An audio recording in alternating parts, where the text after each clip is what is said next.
വിളിച്ചിട്ടുമില്ലാതെ.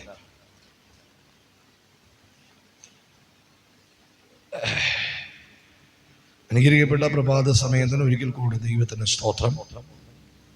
പകലെ ചിന്തയ്ക്കായി നമുക്ക് വേദവചനങ്ങൾ തുറക്കാം. മലാക്കി എഴുതിയ പ്രവചനത്തിലേക്ക് നമ്മുടെ ശ്രദ്ധ കൊണ്ടുവരാം. മലാക്കി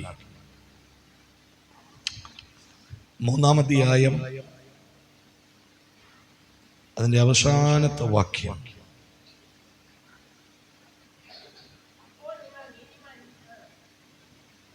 മലാക്കിയാണ് എടുത്തത്.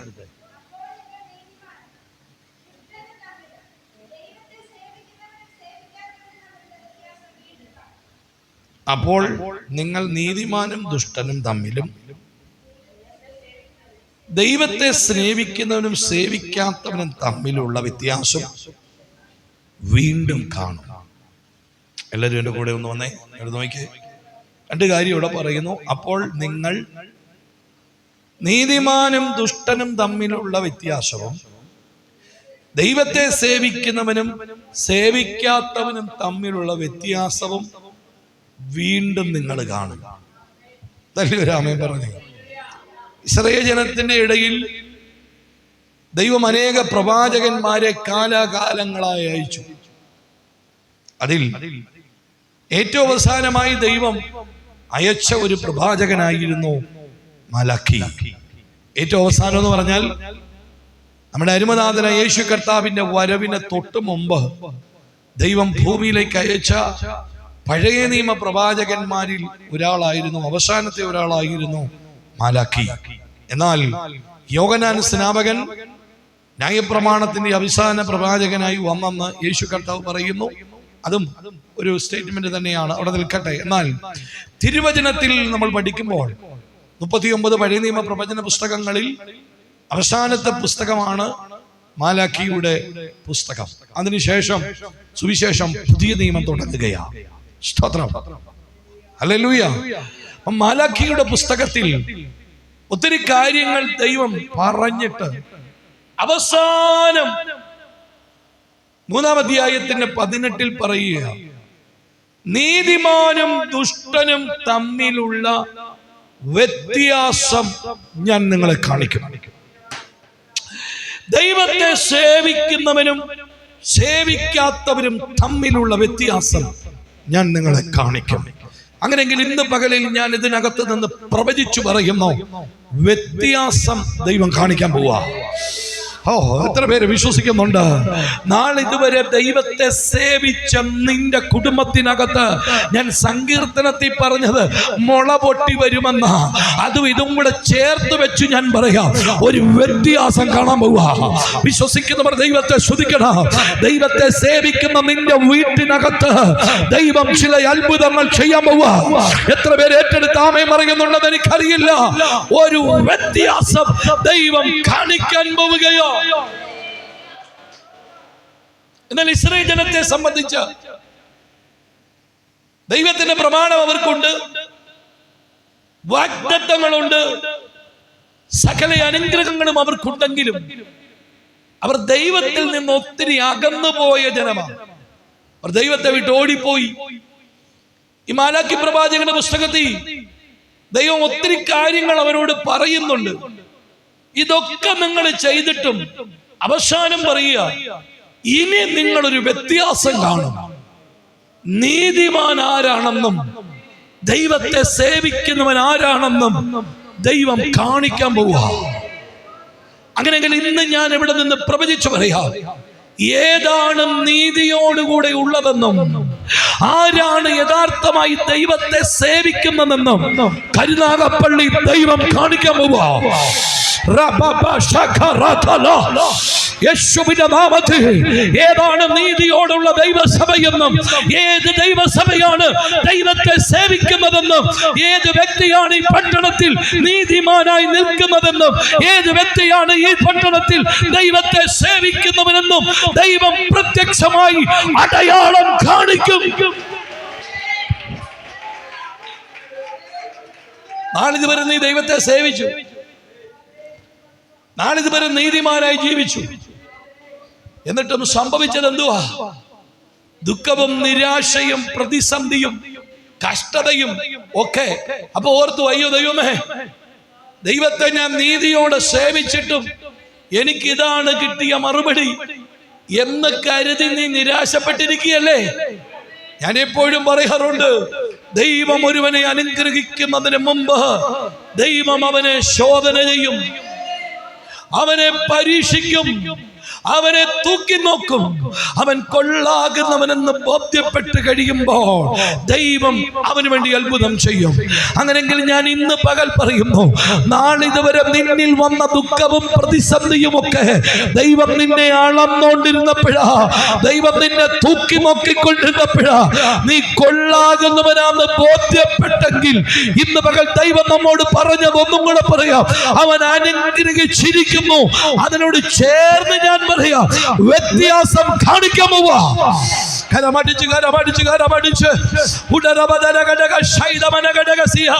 ഒരു വ്യത്യാസം കാണാൻ പോവാ. നിന്റെ ബിസിനസ്സിനകത്തൊരു വ്യത്യാസം, നിന്റെ ജോലിയിൽ ഒരു വ്യത്യാസം, നിന്റെ കുടുംബത്തിൽ ഒരു വ്യത്യാസം, നിന്റെ തലമുറയ്ക്ക് ഒരു വ്യത്യാസം, നിന്റെ വീട്ടിനകത്തൊരു വ്യത്യാസം, നിന്റെ സഭയിൽ ഒരു വ്യത്യാസം. ഓ ദൈവം ചിലത് കാണിക്കാൻ പോവാ.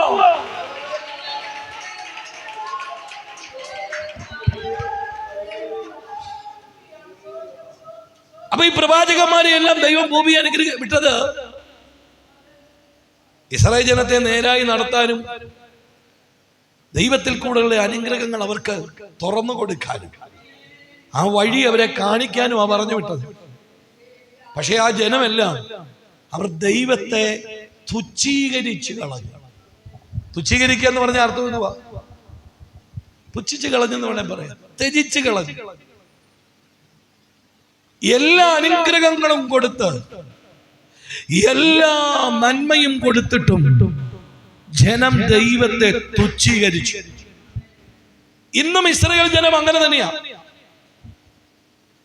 അവരുടെ ഇടയിൽ മശിഹായെ അയച്ചു, ദൈവത്തിന്റെ പുത്രനായി ക്രിസ്തു ഭൂമിയിൽ ജനിച്ചു. പക്ഷെ അവർ ആ യേശുവിനെ തള്ളിക്കളഞ്ഞു. നീതിമാനെ അവരെന്ത് ചെയ്തു? തള്ളിക്കളഞ്ഞു. വചനം പറഞ്ഞു, അവർ തള്ളിക്കളഞ്ഞ കല്ല് മൂലക്കല്ലായി തീർന്നു. ഇന്നും യഹൂദൻ യേശുവിനെ അംഗീകരിക്കുന്നില്ല. കാരണം അവൻ പ്രതീക്ഷിച്ച മശിഹ ഇതല്ലായിരുന്നു. യഹൂദൻ പ്രതീക്ഷിച്ച മശിഹ ഒരു ഹീറോയായിട്ട് ഇറങ്ങി വരും, ഞങ്ങളുടെ ശത്രു രാജ്യങ്ങളെയൊക്കെ ഇപ്പൊ തന്നെ തകർത്ത് ഞങ്ങളെ രാജാക്കന്മാരെ പോലെ വാഴിക്കുമെന്ന് അവര് പ്രതീക്ഷിച്ചിരിക്കുമ്പോ വാസ്തവത്തിൽ മശിഹ പിറന്നത് വേഷത്തിൽ മനുഷ്യനായിട്ടാണ്. അവൻ തന്നെത്താൻ താഴ്ത്തി ഏൽപ്പിച്ച് ക്രൂശ് മരണത്തോളം അനുസരണമുള്ളവനായി തീർന്നു. അവൻ കഷ്ടം സഹിക്കുന്ന ദാസനായി ഈ ഭൂമിയിൽ ഇറങ്ങി വന്നു. ഒത്തിരി കഷ്ടം അവൻ സഹിച്ചു. പ്രവചന പുസ്തകങ്ങളിൽ പറയുന്ന രോഗം ശീലിച്ചവനായി തീർന്നു. 33.5 വയസ്സ് വരെ ഈ ഭൂമി ജീവിച്ച പാപം എന്തെന്നറിയാത്തവൻ, പാപം ചെയ്യാത്തവൻ, മുഴുലോകത്തിന്റെയും പാപം ശിരസാ വഹിച്ച് ദൈവത്തിന്റെ ഇഷ്ടം നിറവേറേണ്ടതിന് കാൽവരി ക്രൂശിൽ ഇരു കള്ളന്മാരുടെ മധ്യത്തിൽ മരിച്ചു. ഈ മശിഹയെ യഹൂദൻ ഉൾക്കണ്ടില്ല. അവർ പറഞ്ഞു, അയ്യോ ഇങ്ങനെയൊന്നും വരാൻ ഒക്കത്തില്ല, ഞങ്ങൾ ഇങ്ങനെയൊന്നുമല്ല പ്രതീക്ഷിച്ചിരിക്കുന്നത്. എന്നാൽ ദൈവം അവനെ അധർമ്മികളുടെ കൈകളിൽ ഏൽപ്പിച്ചു കൊടുത്തു. ദൈവ ശബ്ദം എന്താണെന്ന് കേൾക്കാൻ കഴിയാതെ യഹൂദൻ ദൈവത്തെ ത്യജിച്ചു കളഞ്ഞു. ഇതാണ് അവർക്ക് സംഭവിച്ചത്. ഇന്നും യഹൂദന്റെ പ്രാർത്ഥന ദൈവം കേൾക്കുന്നില്ല. കാരണം ഇന്നൊരൊറ്റ വഴിയേ ഉള്ളൂ ദൈവത്തിലേക്ക് പ്രവേശിക്കുവാൻ, അതാണ് യേശു ക്രിസ്തു. അത് യേശു പറഞ്ഞു, ഞാൻ തന്നെ വഴിയും സത്യവും ജീവനുമാകുന്നു. യഹൂദൻ പ്രാർത്ഥിക്കുന്നുണ്ട്, തലതള്ളി പ്രാർത്ഥിക്കുന്നുണ്ട്, പക്ഷെ അവന്റെ പ്രാർത്ഥന ദൈവം കേൾക്കുന്നില്ല. പിന്നെ ആ പണ്ടത്തെ അനുഗ്രഹം അവന്റെ ഇപ്പം കടപ്പുണ്ടെന്നേ ഉള്ളൂ. ഇപ്പൊ ഇപ്പോഴും അവർ ദൈവത്തെ തുച്ഛീകരിച്ചുകൊണ്ടിരിക്കുക. മലാക്കി പ്രവാചകന്റെ പുസ്തകത്തിലും അതിനോട് ചേർന്ന് ചില വാക്യങ്ങൾ കാണാൻ കഴിയും. നമുക്കൊന്ന് വായിക്കാം. 1-ാം അധ്യായം 6 മുതൽ 8 വരെയുള്ള വാക്യങ്ങൾ വായിക്കുമ്പോൾ അവർ ദൈവത്തെ തുച്ഛീകരിച്ചതായി കാണാൻ കഴിയും. വായിച്ച 1-ന്റെ 6 മുതൽ 8. മകനപ്പനെയും ദാസൻ യജമാനനെയും ബഹുമാനിക്കേണ്ടതല്ലയോ? അടുത്തത്, ഞാൻ അപ്പനെങ്കിൽ എന്നോടുള്ള ബഹുമാനം എവിടെ? ഞാൻ യജമാനനെങ്കിൽ എന്നോടുള്ള ഭക്തി എവിടെ?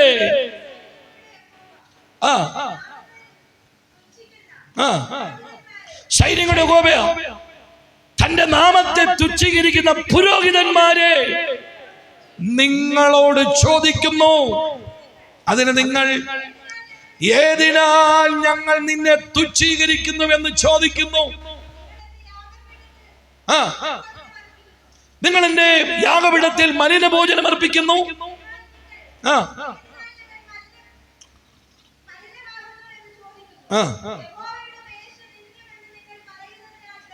അടുത്തത്, നിങ്ങൾ കണ്ണുപൊട്ടിയതിനെ യാഗം കഴിപ്പാൻ കൊണ്ടുവന്നാൽ അത് ദോഷമല്ല.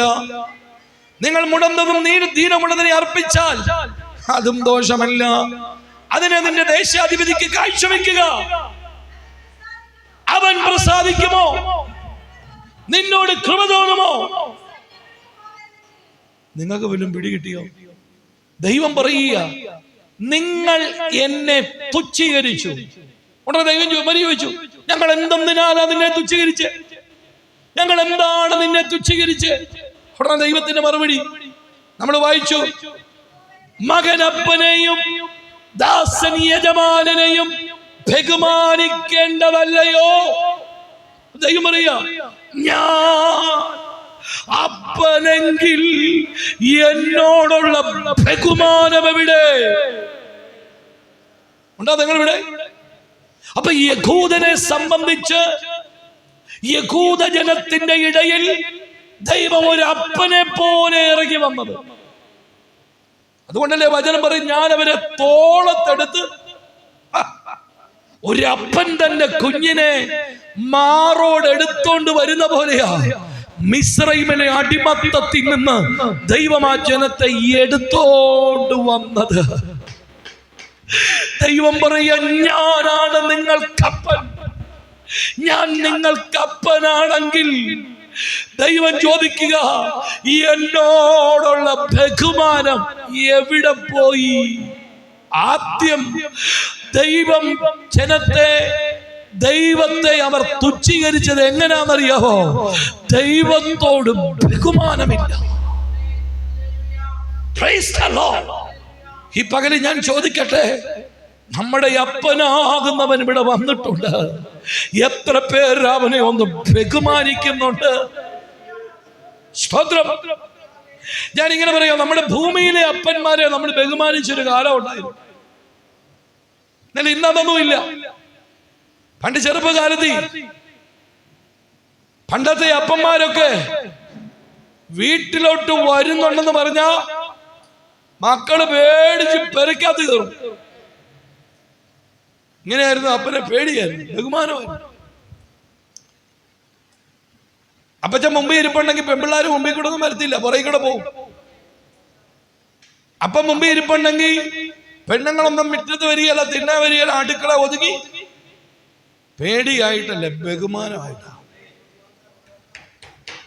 എന്നാൽ ഇന്നോ ഞങ്ങളുടെ അപ്പനെ ഇണ്ടനടിക്കുന്ന പിള്ളേരാ.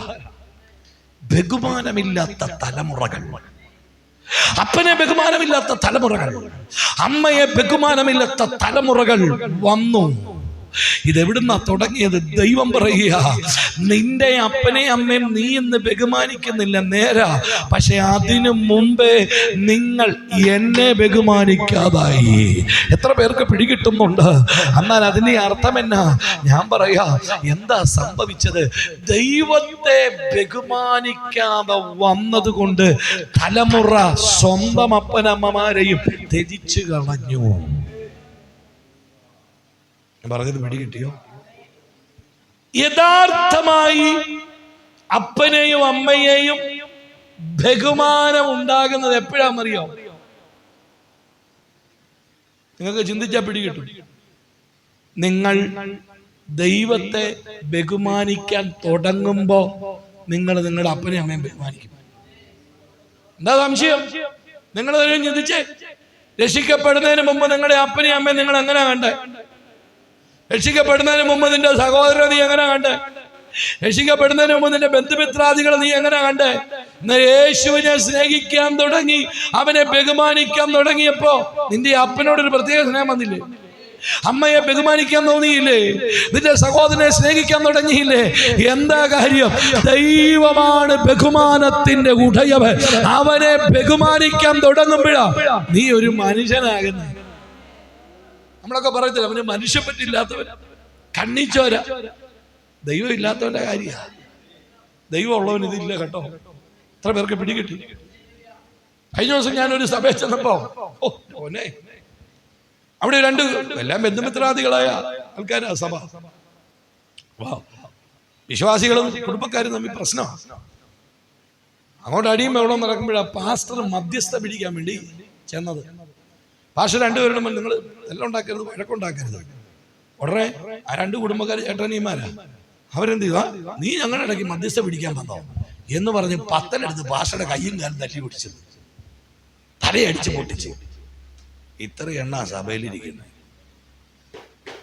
ദൈവം ചോദിക്കാൻ, ഞാൻ അപ്പനെങ്കിൽ നിങ്ങളുടെ ബഹുമാനം ഇവിടെ?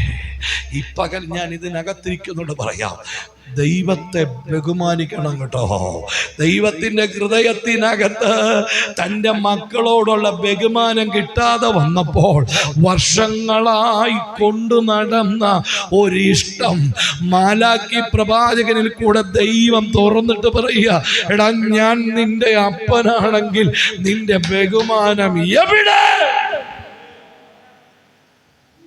അപ്പൊ ദൈവത്തെ ബഹുമാനിക്കാത്ത, ദൈവത്തെ തുച്ഛീകരിക്കുന്ന ഒരു ജനം.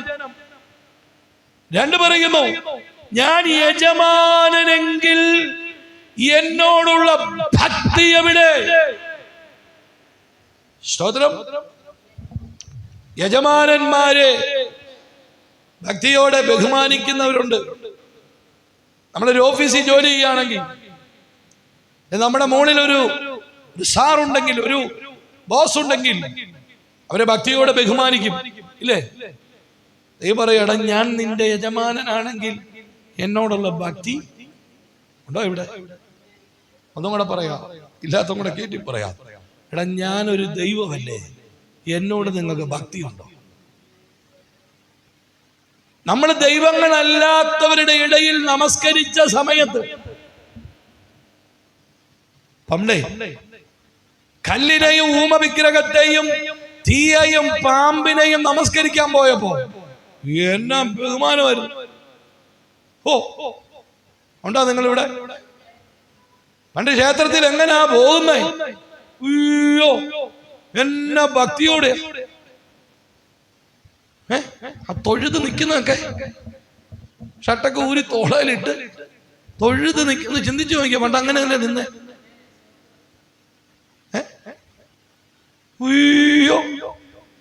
കണ്ട കല്ലിന്റെയും മണ്ണിന്റെയും കമ്പിന്റെയും മരത്തിന്റെയും പാമ്പിന്റെയും മുമ്പിൽ പോയി ഇങ്ങനെ മുട്ടുകൂട്ടി ഇടിച്ച്. ഇന്ന് ദൈവത്തിന്റെ മുമ്പിലോ, ദൈവത്തെ ആരാധിക്കാൻ വരുമ്പോ ദൈവസഭയിലോ നമ്മുടെ ബഹുമാനം എവിടെ പോയി? ദൈവം ആഗ്രഹിക്കുന്നു അവനെ നാം ബഹുമാനിക്കണം, നാം അവനെ അനുസരിക്കണമെന്ന് ദൈവം ആഗ്രഹിക്കുന്നു. ഈ പകൽ സ്വർഗത്തിലെ ദൈവം പറയുന്നു, എടാ എന്നെ ഒന്ന് ബഹുമാനിക്കടാ. അങ്ങനെയെങ്കിൽ ഇന്ന് പകൽ ഞാൻ നിങ്ങളോട് പറയാം, ദൈവത്തെ നീ ബഹുമാനിക്കാൻ തുടങ്ങിയാൽ നിന്റെ വീട്ടിനകത്ത് വ്യത്യാസങ്ങൾ വരും. വിശ്വസിക്കുന്നവർ ദൈവത്തെ ഒന്ന് സ്തുതിക്കാൻ കഴിയുമെങ്കിൽ അല്പനേരം ദൈവത്തിനൊന്ന് സ്തോത്രം പറഞ്ഞ് ഈ പകൽ ദൈവം ആഗ്രഹിക്കുന്നത് നമ്മളെ ഒരു വ്യത്യസ്തരാക്കി മാറ്റാനാ. അടുത്ത നോക്കിയേ, എന്നോടുള്ള ഭക്തി എവിടെ? ഭക്തിയില്ല. ദൈവത്തെ ഭക്തി, പണ്ടത്തെ ഭക്തി എന്തുവരുന്നു? രാവിലെ അമ്പലത്തിൽ പോകുമ്പോ കുളിച്ചൊരുങ്ങി പുതിയ വസ്ത്രമൊക്കെ ഇട്ട്, മലക്കൊക്കെ പോകുമ്പോ ചെരുപ്പ് പോലും, പള്ളിക്കകത്ത് പോലും ചെരുപ്പിട്ടാ ചിലതിരിക്കുന്നു. എനിക്ക് തോന്നി ചെരുപ്പ് പോലും ഇല്ലാതെ ഭക്തി, ചന്ദനമൊക്കെ തൊട്ട്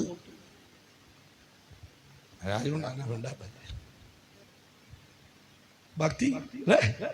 മലയ്ക്ക് പോകുമ്പോ അന്നിപ്പൊക്കെ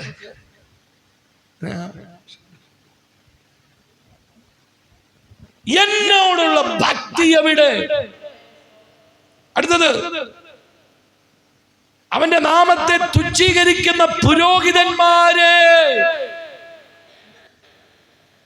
അപ്പൊ ദൈവത്തിന്റെ പുരോഹിതന്മാർ പോലും അവന്റെ നാമത്തെ തുച്ഛീകരിക്കുകയാണ്. അങ്ങനെയെങ്കിൽ ഈ കാലത്തിലും ദൈവനാമത്തെ തുച്ഛീകരിക്കുന്ന ശുശ്രൂഷകന്മാർ ഉണ്ട് കേട്ടോ. ഇതെല്ലാം കൂടെ പറഞ്ഞിട്ട് പറയും, ഞാൻ നിങ്ങളോട് ചോദിക്കുന്നു, അതിന് നിങ്ങൾ എന്തിനാലാണ് ഞാൻ നിങ്ങളെ തുച്ഛീകരിക്കുന്നത്? ഇത്രയൊക്കെ പറഞ്ഞു തന്നിട്ട് ഇവര് ചോദിക്കുക, ഞങ്ങൾ എന്തിനാ നിന്നെ തുച്ഛീകരിക്കുന്നത്? അടുത്ത 7-ാമത്തെ വാക്യം വായിച്ചേ. നിങ്ങൾ എന്റെ യാഗപീഠത്തിന്മേൽ മലിനഭോജനം അർപ്പിച്ചു. നോക്കിക്കേ, മലിനഭോജനം. ദൈവത്തിന് യാഗം ഒഴിക്കുന്നത് മലിനമായതല്ല, ഏറ്റവും നല്ലതായിരിക്കും. കുറുപ്രാവിനെ, ആടുകളെ, കാളക്കിടാവുകളെ, അതിനൊക്കെ നിയമമുണ്ട്. മുടന്നുള്ളതോ കണ്ണിന് കാഴ്ചയില്ലാത്തതോ തകർന്നതിനൊന്നും യാഗമഴിപ്പാൻ പ്രമാണമില്ല. ഏറ്റവും നല്ലതിനെ, ഏറ്റവും ശുദ്ധിയുള്ളതിനെ വേണം ദൈവത്തിന് യാഗമായി കൊടുപ്പാൻ. എന്നാൽ ഈ കാലത്ത് നമ്മൾ കൊടുക്കുന്നതോ അങ്ങോട്ട് പോകുന്നില്ല. അടുത്തത്, നിങ്ങൾ കണ്ണുപൊട്ടിയതിനെ യാഗം കഴിപ്പാൻ കൊണ്ടുവന്നാൽ അത് ദോഷമൊന്നുമില്ല കേട്ടോ. നിങ്ങൾ മുടന്തം നേരിടുന്ന പിള്ളയെ അർപ്പിച്ചാൽ അത് ദോഷമൊന്നുമില്ല. അതിനെ ദേശാധിപതിക്ക് കാഴ്ചവെക്കുക. അവൻ പ്രസാദിക്കുമോ? നിന്നോട് കൃപ തോന്നുമോ? ഇവിടെ എന്നാ സംഭവിച്ചേ? ഇസ്രായേൽ ജനത്തിന് പ്രമാണം ദൈവം കൊടുത്തു. മുടന്തുള്ളതിനെയും കണ്ണ് പൊട്ടിയതിനെയും എനിക്ക് യാഗം കഴിപ്പിക്കരുത്, ഏറ്റവും നല്ലത് ചെയ്യണം. പക്ഷെ ഇവന്മാർ എന്നാ ചെയ്തു? മുടന്തുള്ളതിനെയും കണ്ണ് പൊട്ടിയതിനെയും മലിനമായതിനെയും ദൈവത്തിന് വേണ്ടി യാഗം കഴിച്ചു. ഇതെല്ലാം കണ്ട്, ഇതെല്ലാം കേട്ട് മനസ്സ് തകർന്നിട്ട് അപ്പൻ ചോദിക്കുക, എടാ, നിങ്ങളുടെ ദേശാധിപതിക്കാണെങ്കിൽ നിങ്ങൾ ഇങ്ങനെ കൊണ്ടു കൊടുക്കുമോ? ഇവിടെ ഇല്ലേ? ഹലോ, ദൈവത്തിന് യാഗം കഴിക്കാൻ കൊണ്ടുവന്നത് മുടന്തുള്ളതും കണ്ണുപൊട്ടിയതും. നിങ്ങളുടെ ദേശത്തുള്ള മെയിൻ ഒരാൾക്ക് നിങ്ങൾ ഒരു ദാനം കൊടുക്കാൻ പോവുക, അല്ലെ മന്ത്രിക്ക് കൊടുക്കാൻ പോവുക, കാലൊടിഞ്ഞതിനെ കൊണ്ട് കൊടുക്കൂ, കണ്ണുപൊട്ടിയതിനെ കൊണ്ട് കൊടുക്കൂ.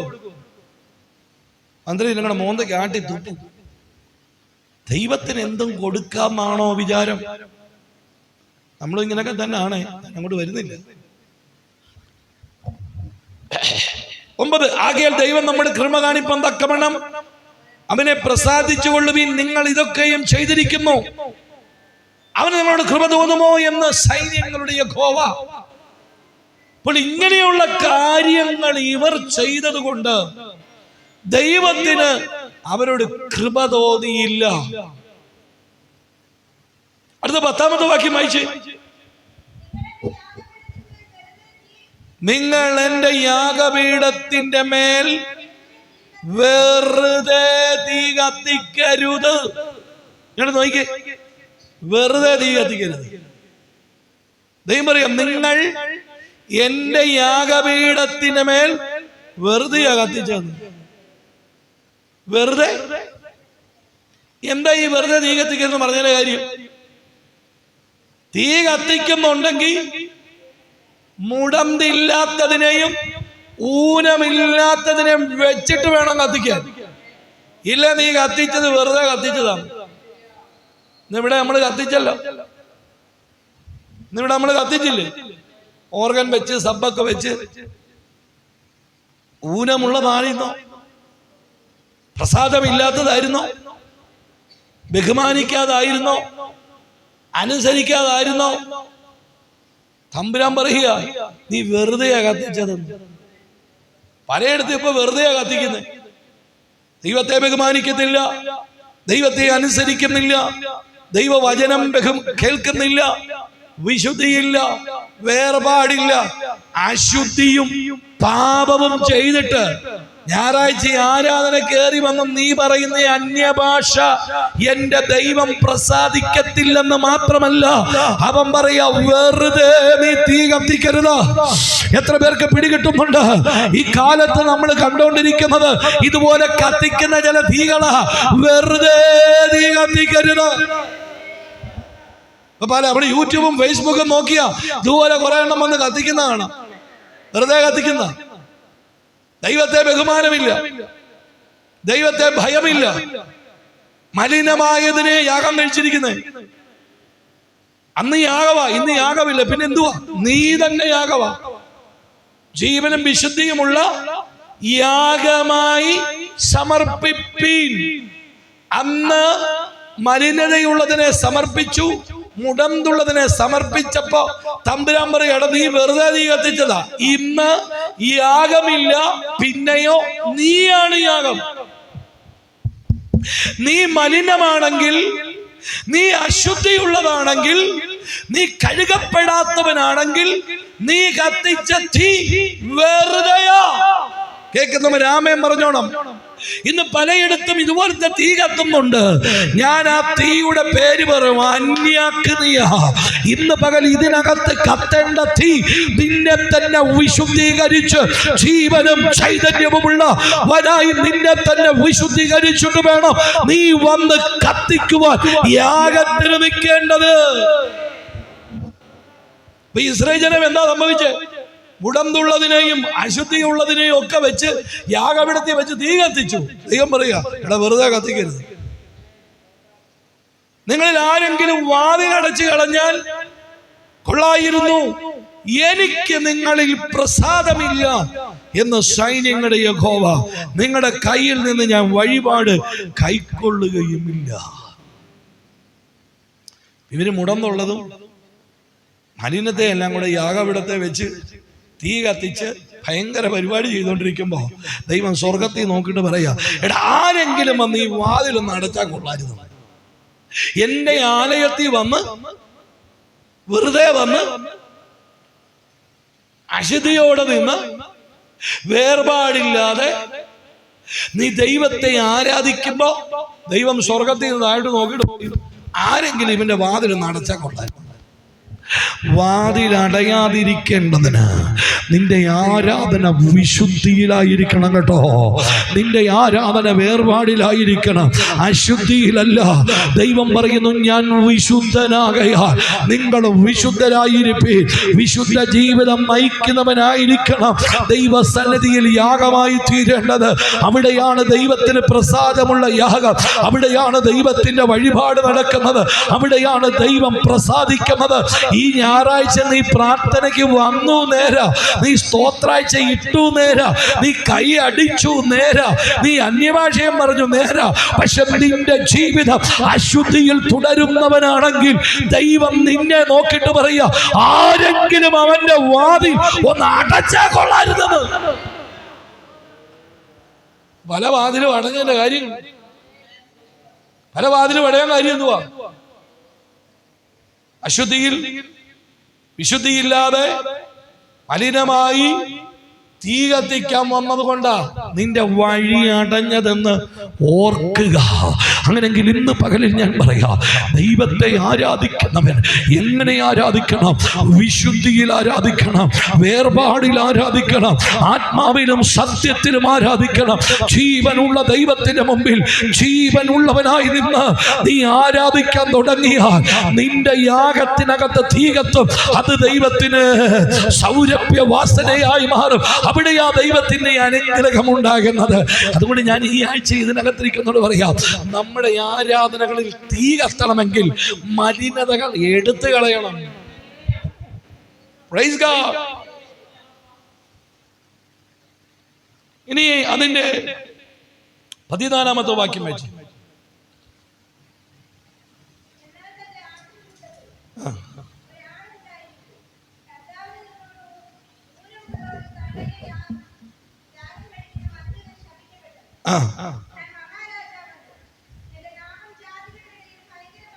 ഇത്രയും കാര്യങ്ങളൊക്കെ ദൈവം പറഞ്ഞിട്ട് പറയുക, എന്നാൽ നിങ്ങളുടെ ആട്ടിൻ കൂട്ടത്തിൽ ഒരാൺ എന്ന് പറഞ്ഞാൽ ഒരു മുട്ടനാടുണ്ടായിരിക്കെ കർത്താവിന് നേർന്നിട്ട് ഊനമുള്ളൊരു തള്ളയെ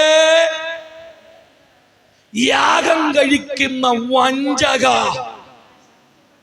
അവൻ ആരാന്നാ പറഞ്ഞിരിക്കുന്നത്? ശപിക്കപ്പെട്ടവൻ. അപ്പൊ ചോദിക്കട്ടെ, യാഗം നടന്നോ? നിങ്ങൾ എന്റെ കൂടെ വന്നേ, നിങ്ങൾ ശ്രദ്ധിച്ചേ. നോക്കിയേ, ഇസ്രായേൽ ജനൻ രാവിലെ വീട്ടിൽ നിന്ന് വരിക, എവിടെ പോവാ? പ്രാർത്ഥനയ്ക്ക് പോവാ. എന്നാ കയ്യിരിക്കുന്നത്? ദൈവത്തിന് യാഗം കഴിക്കാൻ കൊണ്ടുപോവാ. നോക്കിയപ്പോ ഒരു തള്ളയാട്. ആൾക്കാരെ കണ്ടപ്പോ ശരിയോ, ഇവിടെ അവൻ ദേവാലയത്തിൽ ആടിനെയൊക്കെ കൊണ്ട് കൊടുക്കുന്നത്. ആടിനെ കൊണ്ട് യാഗം കഴിച്ചു. പുരോഹിതനെ കണ്ടിച്ച് വിറകിന്റെ മേൽ വെച്ചു, ഭയങ്കര തീയൊക്കെ കത്തിച്ചു. സംഭവമൊക്കെ നേരാ. തമ്പുരാൻ താഴോട്ട് നോക്കിട്ട് പറയാ, ആരെങ്കിലും അതിന്റെ വാതിൽ നടച്ചുകളാ. എന്നാ കാര്യം? ഇവൻ വീട്ടിൽ മുട്ടനാടിനെ വെച്ചിട്ട് തള്ളയാടിനെ കൊണ്ടാ വന്നിരിക്കുന്നേ. അവനെ നോക്കിട്ട് തമ്പുരാൻ പറയുന്നത്, നീ ശപിക്കപ്പെട്ടവൻ. തള്ളയെ കൊണ്ടുവന്ന് യാഗം കഴിച്ച ശാപം ഉണ്ടാകും കേട്ടോ. മുട്ടനെയായിട്ട് വരണമെന്ന് പിടി കിട്ടിയോ? വീട്ടിലിരിക്കുന്ന തള്ളയെ കൊണ്ടുവന്ന കാര്യമല്ല പറഞ്ഞേ. മുട്ടനാടിനെ കൊണ്ട് യാഗം കഴിക്കാതെ തള്ളയെ കൊണ്ടുവന്ന് യാഗം കഴിച്ചാൽ നീ ശപിക്കപ്പെട്ടോ. എല്ലാരും ശ്രദ്ധിച്ച് കേട്ടോണം കേട്ടോ. ഇന്ന് പുതിയ നിയമത്തെ കാലത്ത് യാഗമില്ല, യാഗം ഇല്ല. പുതിയ നിയമത്തിൽ എന്താ ഉള്ളത്? നമ്മളെ തന്നെ യാഗമാക്കുക. അപ്പൊ ദൈവത്തിന് കൊടുക്കുന്നതാണ് ഇവിടെ പറയുന്നത്. നീ മുട്ടനാടിനെ വീട്ടിൽ വെച്ചിട്ട് തള്ളയുടെ കെട്ട് കഴിച്ചോണ്ട് ഇന്ന് പിടി കിട്ടിയ. നീ ആരാധനയ്ക്ക് ഇറങ്ങിയപ്പോ നല്ല മുട്ടനാടിനെയൊക്കെ എണ്ണി എണ്ണി പേഴ്സിലും അലമാരിയിലും ഒക്കെ വെച്ചിട്ട് കഴിഞ്ഞ ആഴ്ച കിട്ടിയ തള്ളയാടില്ല, 10ന്റെ തള്ള, 20ന്റെ തള്ള, തള്ളയാടിനെയായിട്ട് നീ എവിടെ വന്നേ? ഞാൻ കഴിക്കാൻ. തമ്പുരാൻ ഈ തള്ളയെ കണ്ടിട്ട് പറയാ, ഏത് തള്ള? കയ്യിലിരിക്കുന്ന 10ന്റെ തള്ളയെ കണ്ടിട്ട് തമ്പുരാൻ പറയാ, നീ ശപിക്കപ്പെട്ടവൻ, നീ വഞ്ചകനാ. പിള്ളേരുണ്ടോ ഇവിടെ? തള്ളയെന്നും തമ്പുരാന് വേണ്ട കേട്ടോ. നീ ദൈവത്തിന് കൊടുക്കുന്നെങ്കിൽ മുട്ടനാടിനെ. നിങ്ങൾ വിചാരിക്കുന്നത് ഉപദേശിക്ക് കിട്ടാം. ദൈവത്തിനാണ് വഴിപാട്, ദൈവത്തിനാണ് ഈ യാഗം. അപ്പൊ കൊടുക്കാനുള്ളതും മിക്കവാറും ഇന്ന് ഞായറാഴ്ച വന്നപ്പോ തള്ളയായിട്ടാണ്. ഞാൻ പേരൊന്നും പറയുന്നില്ല. രാവിലെ വീട്ടിൽ നിന്ന് കുളിച്ചിറങ്ങിയിട്ട് തള്ളയെല്ലാം കൂടെ പെറുക്കി പേഴ്സിലോട്ട്, മുട്ടനെല്ലാം കൂടെ തട്ടി അടിയിലോട്ട്, തള്ളയെല്ലാം കൂടെ മേളിലോട്ട് വെച്ചിട്ട് മൂത്ത മകള് ഇന്നാ ഒരു തള്ളയെ കൊടുക്കുക, രണ്ടാമത്തെ കൊച്ചിന് ഇന്നാ ഒരു തള്ള, ഭാര്യ ചോദിച്ചു സ്വത്രാഴ്ചയിട ദേ ഒരു തള്ള, രാവിലെ അമ്പിളിക്ക് ഞാനൊരു തള്ള കൊടുത്തില്ല, ഞാൻ ജിജിക്ക് രാവിലെ ഒരു തള്ള കൊടുത്തില്ല, ഞാനൊരു മുട്ടനാടിനെ എടുത്ത് കൊടുത്തു, ഞാനൊരു മുട്ടനാടിനെ ഇവിടെ കയ്യിലോട്ട് വെച്ച് കൊടുത്തു. തള്ളയൊക്കെ വീട്ടിൽ വെച്ചിട്ടാ വന്നേ. ദൈവസന്നിധി വരുമ്പോ നിന്റെ തള്ളയല്ല ഇവിടെ വിളമ്പേണ്ടത്, നിന്റെ കയ്യിലിരിക്കുന്ന മുട്ടനാടിനെ. ഇത് കണ്ടിട്ട് തമ്പുരാൻ പറയുക, എന്നെ പറഞ്ഞിരിക്കുക, അന്ന് വായിച്ച് എനിക്ക് ആ വാക്യം കേട്ടപ്പോ എൻ്റെ ഉള്ളങ്ങ് പേടിച്ചു പോയി. നോക്കി നോക്കി നോക്കി ഇങ്ങനെ കേട്ടോണം. കർത്താവിന് നേർന്നിട്ട് ഊനമുള്ള ഒരു തള്ളയെ യാഗം കഴിക്കുന്ന വഞ്ചക. കർത്താവിനെ വിളിച്ചെന്തുവാ? നിങ്ങൾ ഇങ്ങോട്ട് ശ്രദ്ധിച്ചോണേ. ആരാധനയ്ക്ക് വന്നിരുന്ന് ആരാധനയെല്ലാം കഴിഞ്ഞ് ശ്രോത്രാഴ്ച ഇടാൻ പോവുക, പേഴ്സെല്ലാം തുറന്ന് മുട്ടനാടിയെല്ലാം മാറ്റിയിട്ട് ഒരു തള്ള എടുത്തോണ്ട്, അത് ഊനമുള്ളതാ, മൗനമായിട്ട് ശ്രോത്രാഴ്ച ഇടാൻ വന്നപ്പോ സ്വർഗത്തിൽ ഇരുന്ന് കർത്താവിനെ വിളിക്കുന്നത്, എടാ വഞ്ചക, എടി വഞ്ചകി. എത്ര പേരെ വിളിച്ച് സ്ഥിരമായിട്ട് കേൾക്കുന്നതുകൊണ്ട് പിന്നെ ഞങ്ങൾക്ക് ഇതൊരു പ്രശ്നമല്ല പാസ്റ്റേ. അതല്ല, ഞാൻ രക്ഷിക്കപ്പെട്ട അന്ന് മുതൽ ഈ വിളി ഞാൻ കേൾക്കുന്നുണ്ട്. പാസ്റ്റേ എന്നല്ല, നീ എല്ലാ ദിവസവും 10 വരുമ്പോഴും നിന്നെ വിളിക്കുന്നുണ്ട്, ഡി വഞ്ചകി, ഡി വഞ്ചക. ശപിക്കപ്പെട്ടു എന്ന് ഞാൻ പറയുന്നില്ല, ഇനി അത് കുളവാകണ്ട. എടാ വഞ്ചക, നീ ശപിക്കപ്പെട്ടവൻ. ശാപം വാങ്ങിച്ച് കൂട്ടരുത്. നമ്മൾ ശപിക്കപ്പെടുന്ന കാര്യം പറഞ്ഞു വരുന്നത്. അത് കൊടുത്തില്ലേ, പിന്നെ തള്ളയെല്ലാം കൂടെ കൊടുക്കുക, കുട്ടിയെല്ലാം കൂടെ മാറ്റി, ഉള്ള ഉശിരുള്ള മുട്ടനാടിയെല്ലാം മാറ്റി വെച്ചിട്ട് നിങ്ങള് കവാലം പറയുന്ന പോലെ അറിയാൻ മേലാതിരിക്കുകയാണോ അതോ എനിക്കിട്ട്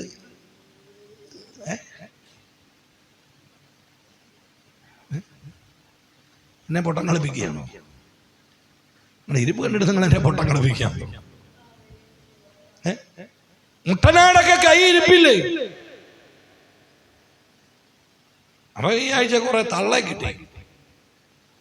ഈ തള്ളയെല്ലാം കൂടെ ഒരു കാര്യം ചെയ്യും, കിട്ടിയ തള്ളയെല്ലാം കൂടെ തോത്താഴ്ച പാത്രത്തോട്ട് ഞാൻ വീട്ടിൽ കൊണ്ട് തള്ളയെല്ലാം കൂടെ തട്ടിപ്പുറക്കി കുടിച്ചെടുക്കുമ്പോൾ കർത്താവിനോട് എടാ ഈ വഞ്ചകന്മാർ എന്ന തള്ളയല്ല ഉണ്ടോ നിങ്ങൾ എൻ്റെ കൂടെ? വചനം പറയുന്ന കേട്ടേ, വചനം പറയുന്ന കേട്ടേ. എന്തോ പറഞ്ഞേ നമ്മുടെ വായിച്ചേ. എന്നാൽ തന്റെ ആട്ടിൻകൂട്ടത്തിൽ ഒരു ആണുണ്ടായിരിക്കെ കർത്താവിന് നേർന്നിട്ട്, കേട്ടോ നോക്കിയേ, കർത്താവിന് എന്ത് ചെയ്തു? നേർന്നു. എന്തുവാ? കൊടുക്കും. ദൈവത്തിന് ഞായറാഴ്ച രാവിലെ കർത്താവ് സ്വത്താഴ്ച കൊടുക്കും, കയ്യിലെടുത്തിരിക്കുക. ചില ഉപദേശിമാർ പറയുന്നു ഇവിടെ കയ്യിലുള്ള എടുത്ത് പ്രാർത്ഥിക്കാൻ പോവാ, ഉടനെ നേർന്ന് എടുത്ത് പിടിച്ചേക്കുക. തള്ളയായിട്ടാണ് നിൽക്കുന്നത്. തള്ള എങ്ങനെയാലും ഒഴിവായി കിട്ടിയാൽ മതി എന്ന് പറഞ്ഞാൽ തള്ള എടുത്ത് പിടിച്ചിരിക്കുന്നത്. ഇനി അതൊക്കെ പറഞ്ഞിനി 2-ാം അധ്യായം 2-ന്റെ വാക്യമായി 2:2 നിങ്ങൾ കേട്ടനുസരിക്കുകയും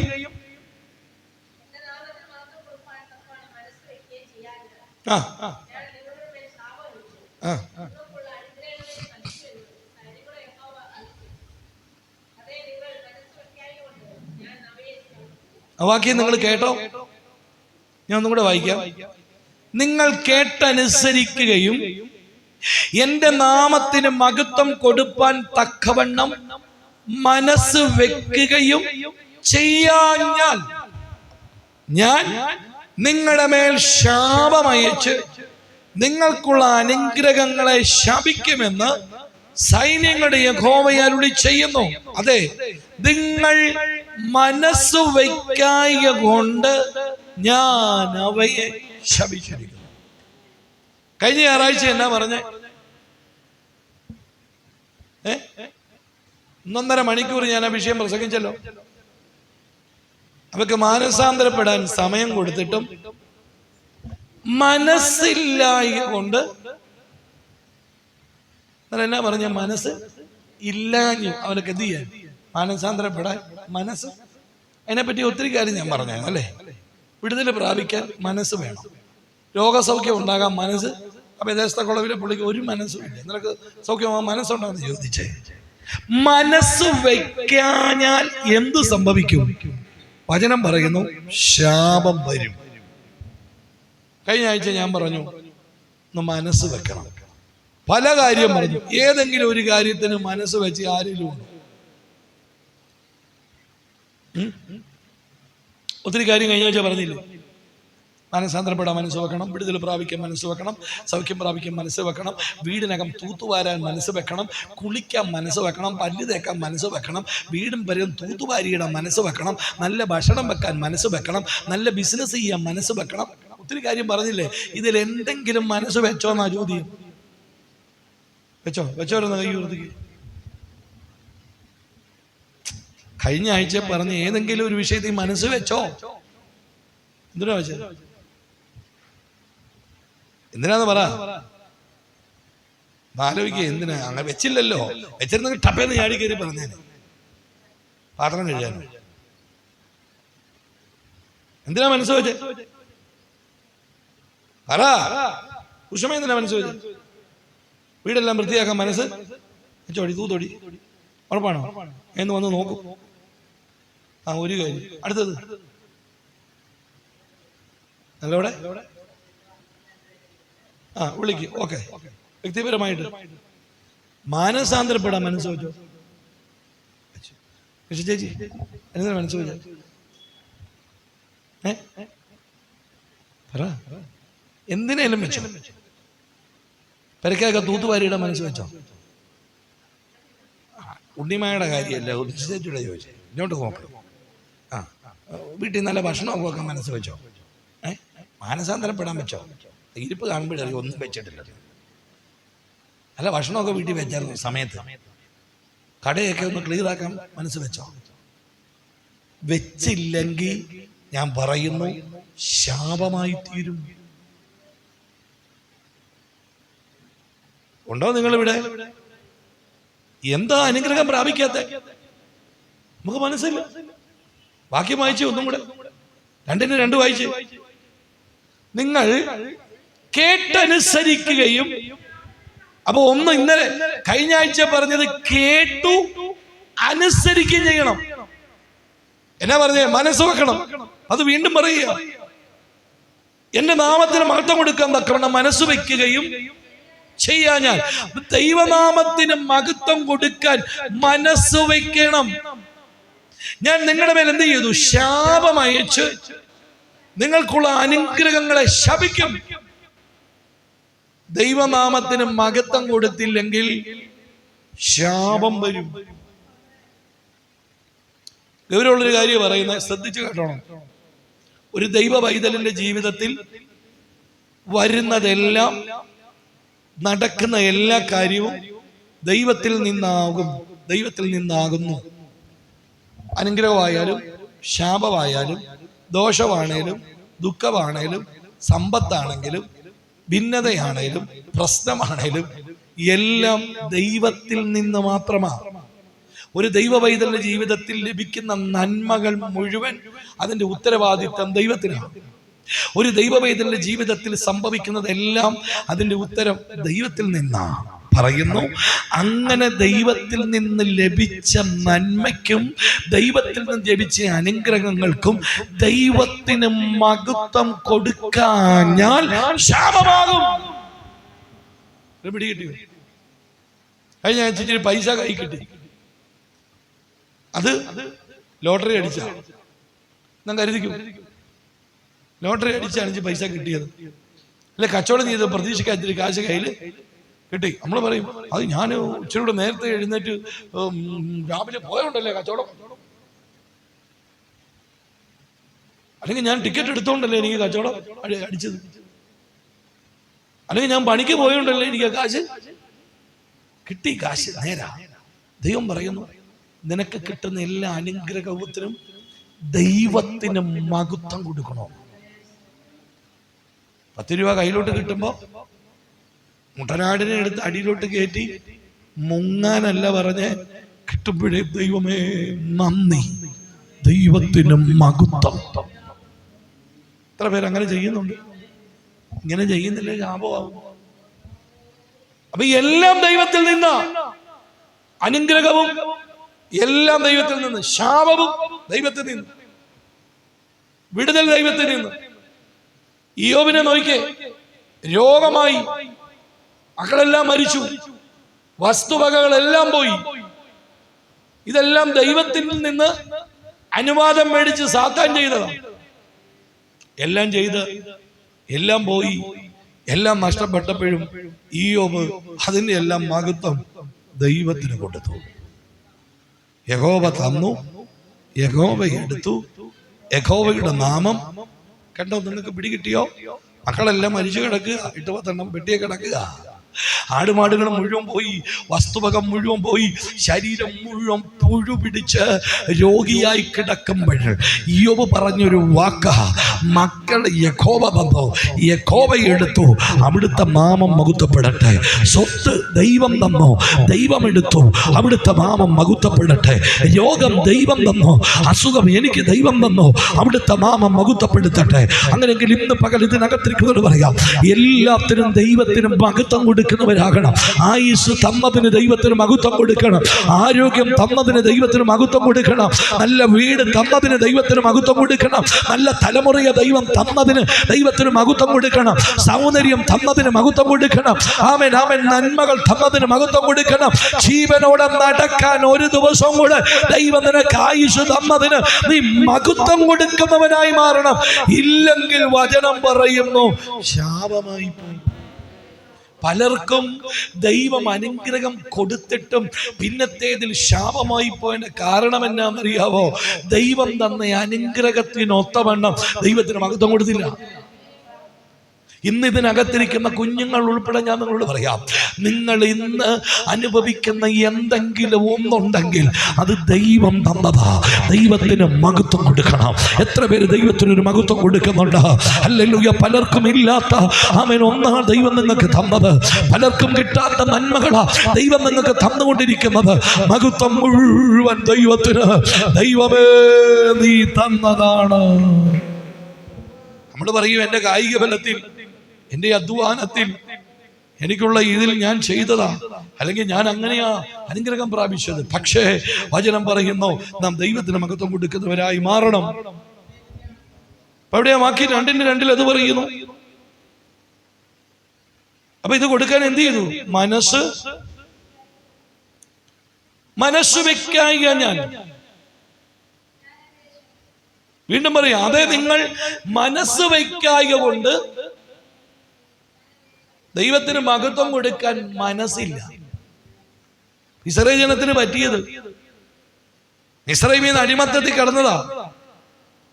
3 നേരം കഴിക്കാൻ ഭക്ഷണം പോലും ഇല്ല, വസ്ത്രമില്ല. അടിമത്തത്തിൽ കടന്നവനെ ചെങ്കടല് കടത്തി മന്നയും കാടപ്പക്ഷിയും കൊടുത്ത് വാഗ്ദത്ത ദേശത്ത് കൊണ്ടുവന്നു. എല്ലാ അനുഗ്രഹവും കൊടുത്തു. പക്ഷേ അവർ ദൈവത്തിന് മഹത്വം കൊടുത്തില്ല. ഞാൻ വീണ്ടും പറയാം, ദൈവം തന്നതിന് ദൈവത്തിന് മഹത്വം കൊടുക്കണം. കുഞ്ഞു കാര്യം പറയാം. വൈകിട്ട് ചോറിനാൻ വേണ്ടി പ്ലേറ്റിനകത്ത് ചോറൊക്കെ എടുത്ത് വെക്കാൻ ഇടയ്ക്കാണ് നോക്കണം. പിള്ളേരൊക്കെ ചോറൊക്കെ എടുത്ത് വെച്ചിട്ട് കറിയൊക്കെ ചുറ്റിനും മീൻകറിയും വറുത്തതും ഒക്കെ വെച്ച് ഞം തിന്നാനിരിക്കത്തില്ലേ? ഇത് തിന്നുമ്പോ ഓർത്തോണം, ഇതുപോലും ഇല്ലാതെ പട്ടിണി കിടക്കുന്ന കുഞ്ഞുങ്ങളുണ്ട്. കഴിഞ്ഞ 2 ആഴ്ച മുമ്പ് നമ്മൾ കണ്ട ഒരു മാസത്തിന് നീ കേൾക്കുന്നുണ്ടോ? അപ്പോ കേൾക്കുന്നുണ്ടോ? നീ ഒരു കൊച്ച് ബംഗാളി എന്നല്ലേ, ഒറീസക്കാരല്ല, ആസാംകാരി. ആ കൊച്ചിന്റെ പേര് മറന്നു. വീട്ടിൽ നിന്ന് അപ്പൻ്റെയും അമ്മയുടെയും കൂട്ടത്തിൽ നിന്ന് ഇറങ്ങിപ്പോയി. കഴക്കൂട്ടത്ത് ബാഗുമായി ഇറങ്ങി ട്രെയിനെ കയറി നേരെ എവിടെ പോയി? തിരുവനന്തപുരത്ത് കന്യാകുമാരി ട്രെയിനിൽ കയറി. അവിടുന്ന് നേരെ അതേ ട്രെയിനിൽ കയറി ചെന്നൈക്ക് പോയി. എവിടെ പോവുക? 13 വയസ്സ്. ആ കുട്ടി അവിടെ ചെന്നു. എന്തായാലും ഇവിടുന്ന് അന്വേഷണ സംഘവും പോലീസും TV ചാനലുകളും അതിനെ പിന്തുടർന്നു. ചെന്നൈ വെച്ച് ആ കുട്ടി അടുത്ത ട്രെയിനിൽ കയറി കൽക്കട്ട ട്രെയിനിൽ കയറി പോവുക. വിശാഖപട്ടണം എന്ന സ്ഥലത്ത് വെച്ച് ചില മലയാളി സുഹൃത്തുക്കൾ അവളെ കണ്ടു. ആ പെൺകുട്ടിയെ തിരിച്ചെടുത്തു. ആ ട്രെയിനിന്റെ ഒരു പ്രത്യേക ഭാഗത്ത് കമന്ന് കിടന്ന് കരയുക. കൂടെ കുറെ ആസാമികൾ ഇരിപ്പുണ്ട്. അവരുടെ കൂടെ കൊൽക്കത്തയ്ക്ക് കൊച്ചിനെ അവർ കൊണ്ടുപോവുക. 3 ദിവസമായി വീട്ടിൽ നിന്ന് ഇറങ്ങിയിട്ട്. 13 വയസ്സേ ഉള്ളൂ. അതിനോട് ചോദിച്ചു, എന്തിനാ കുട്ടി ഇറങ്ങിപ്പോയത്, എന്താ സംഭവിച്ചത്? അത് പറഞ്ഞെന്നാന്നറിയാവോ? എൻ്റെ വീട്ടിൽ അമ്മ എന്നെ ഉപദ്രവിക്കും, കഴിക്കാൻ ഭക്ഷണമില്ല, പഠിക്കാൻ അനുവാദനമില്ല. ഞാൻ എൻ്റെ അമ്മച്ചിയുടെ അടുത്തോട്ട് പോവുക. അമ്മച്ചി ആസാമിലുണ്ട്, വല്യമ്മച്ചി. അമ്മച്ചി എന്നെ നോക്കിക്കോളും, എനിക്ക് പഠിക്കണം. ആ കൊച്ചു പറഞ്ഞതാ. അതിന് വീടെവിടാന്ന് അറിയത്തില്ല പോകാൻ. ഇങ്ങോട്ട് വന്ന് ട്രെയിനെ കയറിയത് മാത്രമേ അറിയാം. അതിന്റെ വിചാരം ഏതെങ്കിലും ട്രെയിനെ കയറി ഇരുന്ന അങ്ങ് ചെല്ലുവന്ന. അത് ആ ട്രെയിനെ കയറിപ്പോയി. ഭാഗ്യത്തിന് ആ കുട്ടിയെ തിരിച്ചു കിട്ടി. അതിനെ ആ സ്റ്റേഷനിൽ കൊണ്ടുവന്നിട്ട് പോലീസുകാർ വെച്ച് കഴിക്കാൻ വല്ലതും വേണം, ബിരിയാണി വേണം. ആ ബിരിയാണി മേടിച്ച കൊച്ച് കഴിക്കുമ്പോൾ എൻ്റെ ഹൃദയത്തിൽ സങ്കടം വന്നു. നോക്കിക്കേ, നമ്മുടെ കുഞ്ഞുങ്ങളൊക്കെ ബിസ്ക്കറ്റും തിന്നാനുള്ളത് വിട്ട് കാലിട്ട് മടക്കി അടിച്ച് തുപ്പി തൂറിക്കളയുമ്പോ ഇതുപോലുമില്ലാതെ പട്ടിണിക്ക് കിടക്കുന്ന ആയിരങ്ങളുണ്ട് കേട്ടോ. ഭക്ഷണം എടുത്ത് നിന്റെ പ്ലേറ്റിൽ നീ വിളമ്പി തിന്നാൻ തുടങ്ങുമ്പോ ദൈവത്തിന് മഹത്വം കൊടുത്തോണെന്നായി പറഞ്ഞതിന്റെ അർത്ഥം ഒരു നേരത്തെ ഭക്ഷണം കഴിക്കാൻ ഗതിയില്ലാതെ ആയിരങ്ങളുണ്ട് കേട്ടോ. ദൈവം നമുക്ക് തന്നതിന് ദൈവത്തിന് മഹത്വം കൊടുക്കണം. ഇത് മാത്രമാണോ? ഇതെല്ലാം ഉണ്ടാഞ്ഞിട്ട് തിന്നാൻ മേലാത്ത എത്ര പേരുണ്ട്? സ്വത്ത് ഇഷ്ടം പോലെ, വസ്തു ഇഷ്ടം പോലെ, ഭക്ഷണ സാധനങ്ങൾ സ്വന്തമായിട്ട് സൂപ്പർ മാർക്കറ്റ് വേണേ കാണും. പക്ഷെ വായിക്കത്ത് വെച്ചൊന്നും തിന്നാൻ മേല. ക്യാൻസർ, ഭക്ഷണം കഴിക്കാൻ മേല, വെള്ളം മാത്രം കുടിക്കുക. എന്നിട്ടും നീ ഓരോന്ന് വെട്ടി വീഴുമ്പി തിന്നുമ്പോ നീ ദൈവത്തിന് മഹത്വം കൊടുത്തോണം കേട്ടോ. മറക്കരുത്, മറക്കരുത്, മറക്കരുത്. ദൈവത്തിന് മഹത്വം കൊടുക്കണം. വസ്ത്രങ്ങൾ മാറി മാറി നമ്മൾ ഇടുമ്പോ ഉടുതുണിക്ക് മറുതുണിയില്ലാതെ പലരും നടക്കുന്നത് കണ്ടിട്ടില്ലേ? വസ്ത്രം എടുത്തിടുമ്പോ നിന്റെ കുഞ്ഞുങ്ങൾ പുതിയ വസ്ത്രം ധരിക്കുമ്പോ ഇതുപോലെ വസ്ത്രമില്ലാതെ കിടക്കുന്നവരുണ്ട്. അതോർത്ത് ദൈവത്തിന് മഹത്വം കൊടുക്കണം. നിനക്ക് കൊടുക്കാനൊന്നും കാണത്തില്ല, പക്ഷെ വസ്ത്രം തന്ന ദൈവത്തിന് മഹത്വം കൊടുക്കണം. നല്ല മൊബൈൽ ഫോണുകൾ, നല്ല വീടുകൾ, ഇതെല്ലാം ദൈവം നമുക്ക് തന്നു. ദൈവം പറയുക, ദൈവത്തിന് നീ മഹത്വം കൊടുക്കണം. കൊടുത്തില്ലെങ്കിൽ അതൊരു ശാപമായി മാറും. അതുകൊണ്ട് ഇന്ന് ഞാൻ ഇവിടെ നിന്ന് ദൈവത്തിന് മഹത്വം കൊടുക്കുക. കർത്താവേ, അനുഗ്രഹിക്കപ്പെട്ടൊരു ചർച്ച് നീ എനിക്ക് തന്നതിന് ഞാൻ ദൈവത്തിന് മഹത്വം കൊടുക്കുന്നു. ഒരു കീബോർഡ് നീ എനിക്ക് തന്നതിന് ഞാൻ മഹത്വം കൊടുക്കുന്നു. ഇങ്ങനെ ഒരു സൗണ്ട് സിസ്റ്റം എനിക്ക് ദൈവം തന്നതിന് ഞാൻ ദൈവത്തിന് മഹത്വം കൊടുക്കുന്നു. ആരോഗ്യം തന്നതിന് മഹത്വം കൊടുക്കുന്നു. വസ്ത്രം തന്നതിന് മഹത്വം കൊടുക്കുന്നു. നന്മകൾ തന്നതിന് മഹത്വം കൊടുക്കുന്നു. തലമുറകളെ തന്നതിന് നന്മ കൊടുക്കുന്നു, മഹത്വം കൊടുക്കുന്നു. ഈ പട്ടണം നീ എനിക്ക് തന്നതിന് ഞങ്ങൾ മഹത്വം കൊടുക്കുന്നു. ഇങ്ങനെ ഒരു ഹാള് ഞങ്ങൾക്ക് തന്നതിന് ഞങ്ങൾ ദൈവത്തിന് മഹത്വം കൊടുക്കുന്നു. ഇത്രയും ദൈവമക്കളെ ഇതിനകത്ത് തന്നതിന് ദൈവത്തിന് ഞങ്ങൾ മഹത്വം കൊടുക്കുന്നു. ദൈവത്തിന് മഹത്വവും മാനവും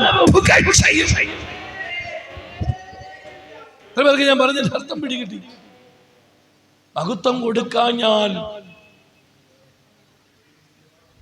എന്ത് കിട്ടിയാലും അത് ദൈവം തന്നതാ. ഒരു വാക്ക് പറഞ്ഞോണം, കർത്താവേ മഹത്വം നിനക്ക്. നിന്റെ ആയുസിനെ ജോലി ചെയ്ത് കിട്ടിയതായിരിക്കാം, നിന്റെ കഴിവിൽ ജോലി ചെയ്ത് കിട്ടിയതാവാ. കയ്യിലോട്ടെടുക്കുമ്പോഴേ മഹത്വം കർത്താവേ. ആരൊരു 10 രൂപ തന്നാലും, ജോലി ചെയ്ത് കൈ കിട്ടിയാലും, സാലറി കിട്ടിയാലും കയ്യിലോട്ട് വെച്ചിട്ട് പറയണം, നിനക്ക് മഹത്വം. കേട്ടോ, മറക്കരുത്.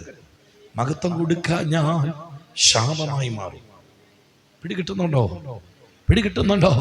പലരും ശപിക്കപ്പെട്ടു പോയതിങ്ങനാ, പലരും തകർന്നു പോയതിങ്ങനാ. അവരുടെ തകർന്നു പോകാതിരിക്കേണ്ടതിന് ദൈവം പറയുന്നു, മഹത്വം മുഴുവൻ അവന് കൊടുക്കുക.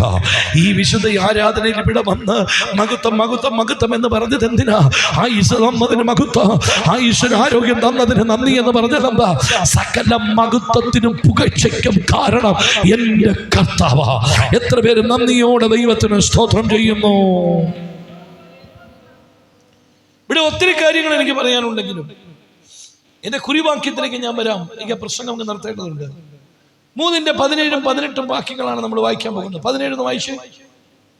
ഞാൻ ഉണ്ടാക്കുവാനുള്ള ദിവസത്തിൽ 6 എനിക്കൊരു നിക്ഷേപമായിരിക്കും എന്ന് സൈന്യങ്ങളുടെ യഹോവ അരുളി ചെയ്യുന്നു. ഒരു മനുഷ്യൻ തനിക്ക് ശുശ്രൂഷ ചെയ്യുന്ന മകനെ ആദരിക്കുന്നത് പോലെ ഞാൻ അവരെ ആദരിക്കും. അതിനിടയ്ക്ക് ഒത്തിരി കാര്യമുണ്ട്, വേഗം സ്കിപ്പ് ചെയ്ത് പറഞ്ഞതാ. ഈ കണ്ട കാര്യങ്ങളൊക്കെ ഇവര് ചെയ്തു.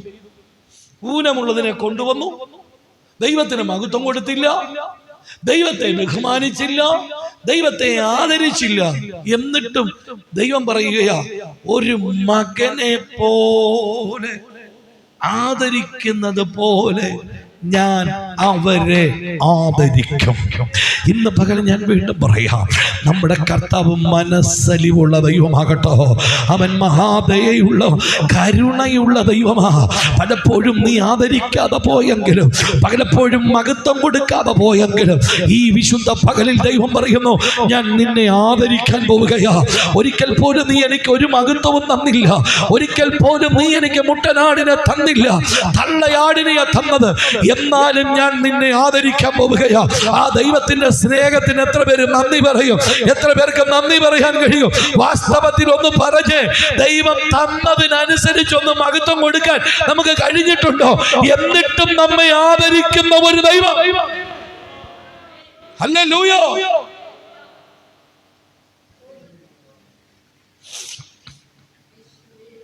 നൂറുകണക്കിന് 200 കണക്കിന് ആൾക്കാരുള്ള സഭയിൽ ചെല്ലുമ്പോൾ, ശുശ്രൂഷിക്കാൻ ചെല്ലുമ്പോൾ ഞാനോ കർത്താവ്, എൻ്റെ സഭ എല്ലാം കൂടെ 10-12 ഉള്ളല്ലോ. അവര് വിചാരം നമ്മൾ 500 പേരുണ്ടെന്നാ. അപ്പൊ ഞാൻ ഇന്നലെ വണ്ടിയിൽ ഇങ്ങോട്ട് വന്നപ്പോൾ ഓർത്തു, 500 പേരുള്ള സഭയെ ഞാൻ പ്രസംഗിച്ചു. എൻ്റെ സഭയെ വരുമ്പോൾ 15 പേരും ഇല്ല,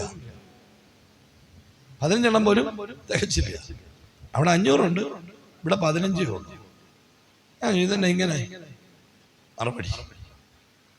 അവിടെ 500 ഉണ്ടെങ്കിലും അവിടെയുള്ള പാസക്കില്ലാത്തൊരു കൃപ നിനക്കുണ്ട്.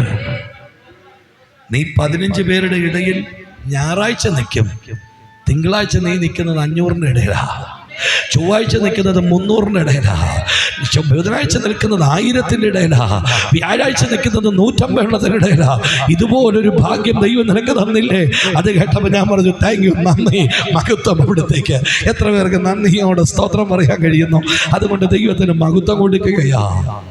അപ്പൊ ഞാൻ ഓർത്തു, ഒരു 500 പേര് ഇവിടെ ഉണ്ടെങ്കിൽ, ഒരു രഹസ്യം പറയാൻ പോകും, ഒരു 500 പേരുണ്ടെങ്കിൽ അടുത്ത ഈ മാസത്തിൽ അവസാനത്തെ 2 ഞായറാഴ്ച എനിക്ക് ഇവിടുന്ന് മുങ്ങാൻ പറ്റത്തില്ല. അപ്പൊ ഈ മാസത്തിന്റെ അവസാനത്തെ 2 ഞായറാഴ്ച ഞാൻ മുങ്ങുന്നതിൻ്റെ അർത്ഥം. ഒന്ന് ബാംഗ്ലൂരിൽ പോകും, ഒന്ന് ചെന്നൈക്ക് പോകും. ദൈവത്തിന് മഹത്വം. ദൈവത്തിന് ഇത്ര ഒരു ജനത്തെ, ഇങ്ങനെ ഒരു വിശ്വാസിയെ ദൈവം തന്നതിന് മഹത്വം. ഒരു ഞായറാഴ്ച ആരാധന ഇല്ലെന്ന് പറഞ്ഞാലും, ഞാനില്ലെന്ന് പറഞ്ഞാലും മഹത്വം, നല്ലൊരു മഹത്വം കൊടുത്തേ. നമുക്ക് വിഷയത്തിലേക്ക് വരാം. നോക്കിക്കേ, ഒരു മനുഷ്യൻ തനിക്ക് ശുശ്രൂഷ ചെയ്യുന്ന മകനെ ആദരിക്കുന്നത് പോലെ ഞാൻ അവരെ ആദരിക്കും. ഇത് പറഞ്ഞിട്ട് അവസാന കുറിവാക്യം, അപ്പോൾ നിങ്ങൾ നീതിമാനും ദുഷ്ടനും തമ്മിലുള്ള വ്യത്യാസം കാണാം. ചെയ്ത ദൈവത്തിന് സ്തോത്രം ചെയ്തേ. ഒരു ശ്രദ്ധിച്ചാണ്, ഇസ്രായേൽ ജനം ഇങ്ങനെ കയ്യിലിരിക്കുന്നു, ബാക്കി പബ്ലിക്കായിട്ടുള്ള സാധാരണ ജനം. ഈ 2 കൂട്ടരും ദൈവത്തിന്റെ ജനമാണ്. പക്ഷെ ഇസ്രായേൽ ജനം ദൈവം തെരഞ്ഞെടുത്ത് വരാം. ഈ ജനത്തിന് ദൈവം എല്ലാം കൊടുത്തു, മറ്റുള്ളവർക്കൊന്നും കൊടുത്തില്ല. ഈ ജനത്തെ ദൈവം പ്രത്യേകം സൂക്ഷിച്ചു, മറ്റുള്ളവരെ സൂക്ഷിച്ചില്ല. ഈ ജനത്തിന് വേണ്ടുന്നതെല്ലാം കൊടുത്തു, നന്മയും ആയുസ്സും എല്ലാം കൊടുത്തു. പക്ഷെ എന്നിട്ടും അവർ ബഹുമാനിച്ചില്ല, എന്നിട്ടും അവരാദരിച്ചില്ല, എന്നിട്ടും അവർ മുട്ടനാടിനെ തന്നില്ല, എന്നിട്ടും അവർ അശുദ്ധിയോടെ വന്നു, എന്നിട്ടും അന്യായ തീ അവരെ കത്തിച്ചു. എന്നിട്ടും ദൈവം പറയുക, നീതിമാനും ദുഷ്ടനും തമ്മിലുള്ള വ്യത്യാസം നിങ്ങളിൽ കൂടി ഞാൻ കാണിക്കും.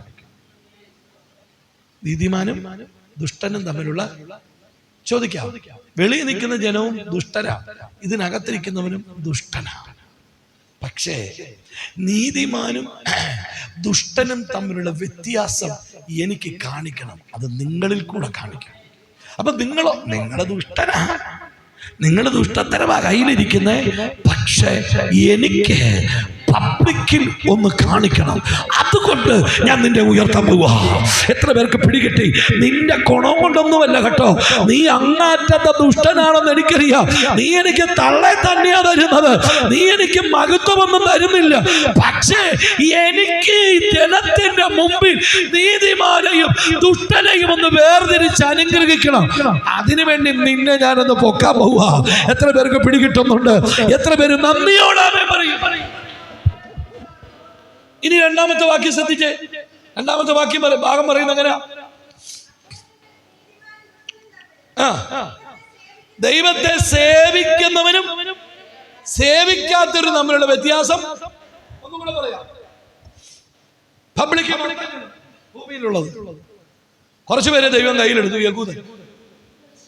ബാക്കിയുള്ള ജനം ദൈവത്തെ സേവിക്കാത്തവര്, ഇവര് ദൈവത്തെ സേവിക്കുന്നവർ.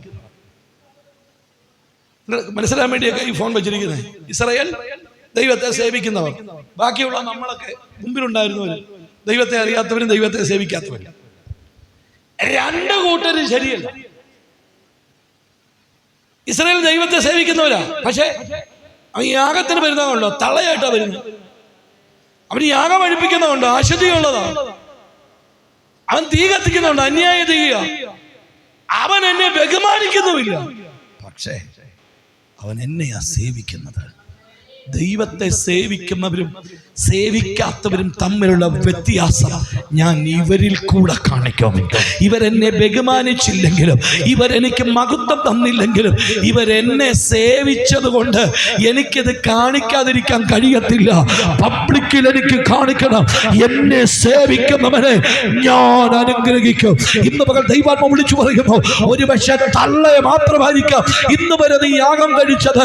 ഇതുവരെ ഒരു ആരാധനയും നീ ചെയ്തിട്ടില്ലായിരിക്കാം. ഇതുവരെ അശുദ്ധിയിൽ തന്നെയാവാ നീ ജീവിച്ചത്. ഇതുവരെ വിശുദ്ധി നിനക്കില്ലായിരുന്നിരിക്കാം. ഇതുവരെ ഒരു മഹത്വവും നീ കൊടുത്തിട്ടില്ലായിരിക്കാം. പക്ഷെ ഇന്ന് മകൾ ദൈവം പറയുന്നു, ദുഷ്ടനെയും നീതിമാനെയും തമ്മിൽ ഞാൻ വേർതിരിക്കും. ദൈവത്തെ സേവിക്കുന്നവരും സേവിക്കാത്തവരും തമ്മിലുള്ള വ്യത്യാസം ഞാൻ നിന്നിൽ കൂടെ കാണിക്കും. വിശ്വസിക്കുന്ന ദൈവജനം കരമടിച്ച് ദൈവത്തെ സ്തുതിക്ക്. ഈ ദൂതിന്റെ അർത്ഥം പിടികിട്ടിയോ? നിന്നെ ദൈവം പ്രദർശിപ്പിക്കാൻ പോവാ ദേശത്ത് നീ ദൈവത്തെ സേവിക്കുന്നവനാണെന്ന് ഞാൻ പ്രദർശിപ്പിക്കും. ഒന്നും കൂടെ പറയാം. അകത്ത് കയറി വരുമ്പോ നിന്നെ അടിമുടി ഞാൻ ഇടിക്കും. അത് നേരാ. നിന്നെ ഞാൻ ചവിട്ടി കൂട്ടും. അത് നേരാ. പക്ഷെ നീ എന്നെ സേവിക്കുന്നത് കൊണ്ട് ഞാൻ നിന്നെ ഉയർത്തുകയും ചെയ്യും. എത്ര പേർക്ക് പിടികിട്ടുന്നുണ്ട്? നീ ഊനമില്ലാത്തതിനൊക്കെ എന്റെ മുമ്പിൽ കൊണ്ടുവന്നു. ഞാൻ നിന്നെ ശാസിക്കും, ഞാൻ നിന്നെ ശിക്ഷിക്കും, ഞാൻ നിന്നെ ഗുണദോഷിക്കും. പക്ഷെ നീ എന്നെ സേവിക്കാൻ വന്നത് കൊണ്ട് പബ്ലിക്കിൽ ഞാൻ നിന്നെ ഉയർത്തും. ദൈവത്തെ സേവിക്കുന്നവരും സേവിക്കാത്തവരും തമ്മിലുള്ള വിശ്വാസം വ്യത്യാസം ഞാൻ കാണിക്കും. വിശ്വസിക്കുന്നവർ കരമടിച്ച് വേറെ ഒന്നുമില്ല കേട്ടോ.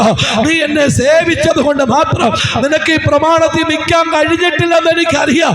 നീ ആടിനെ കൊണ്ടുവന്നത് തള്ളെ മാത്രമെന്നറിയാം. പക്ഷെ നിന്നിൽ കൂടെ ഞാനൊന്നു ചെയ്യും. സങ്കീർത്തനത്തിലെ കുറിവാക്യം, ഞാൻ നിങ്ങളെ അനുഗ്രഹിച്ചിരിക്കുന്നു. ഇതുവരെ ചെയ്തൊക്കെ ഒരു കുറ്റമായിട്ട് കണക്കിടുന്നില്ല.